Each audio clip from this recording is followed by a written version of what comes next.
শুধু একবার কাউকে পাঠান, অনেক মানুষ এসব গুনাহ করা থেকে বেঁচে যাবে। একা আছেন, আল্লাহকে স্মরণ করুন। কষ্টে আছেন, মোহাম্মদ ও আলে মুহাম্মদের উপর দরুদ পড়ুন। মন খারাপ থাকলে ইয়া হাইয়ু ইয়া কাইয়ুমও পড়ুন। টেনশনে থাকলে ইয়া রাহিমও পড়ুন। ফ্রি থাকলে মেসেজটি ফরওয়ার্ড করুন, হে আল্লাহ, আমার উপর এবং তোমার নবীর উম্মতের সকল সদস্যদের উপর তোমার রহমত বর্ষণ করো, আমিন। তথ্য: আপনি কি জানেন পবিত্র কোরআন শুনলে ক্যান্সার হয় না? আর যদি ক্যান্সার সেল শরীরে থেকেও থাকে তাহলে তাও মারা যায়। দীর্ঘ সময় ধরে আল্লাহকে সেজদা দিলে জ্ঞান ও বুদ্ধিশক্তি বাড়ে। মাথা ব্যথার সমস্যা হয় না, চুল পড়া দূর হয়ে যায়। এই মেসেজটি ফরওয়ার্ড করতে শয়তান আপনাকে বাধা দিবে, কিন্তু আপনি এটা হতে দিবেন না।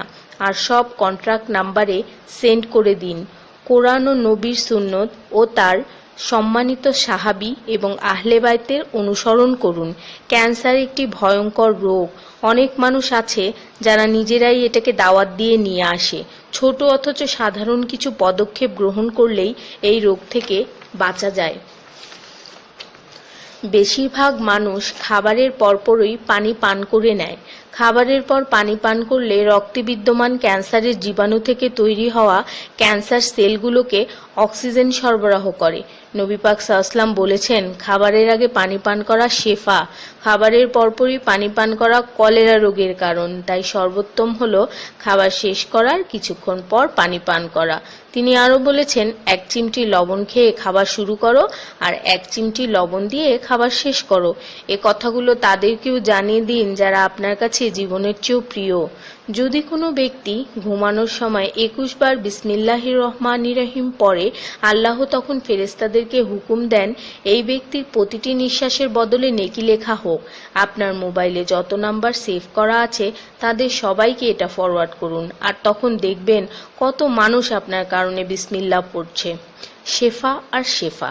রোজ একটা করে আপেল, নো ডক্টর। রোজ 4টা বাদাম, নো ক্যান্সার। রোজ একটা লেবু, নো ফ্যাট। রোজ 1 glass milk, no bones problem.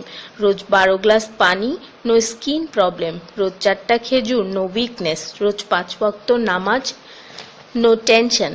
রোজ কোরআন অর্থসহ তেলাওয়াত, happy and happy. So don't stop forward please. স্কিনের জন্য অজুর পানি, হার্টের জন্য কোরআন তেলাওয়াত, স্বাস্থ্যের জন্য নামাজ, আর খুশি থাকার জন্য আল্লাহর জিকির করুন। জেনে রাখবেন, ভালো কথা প্রচার করা সৎকার সমতুল্য, সাথে 30 লাখ নেকি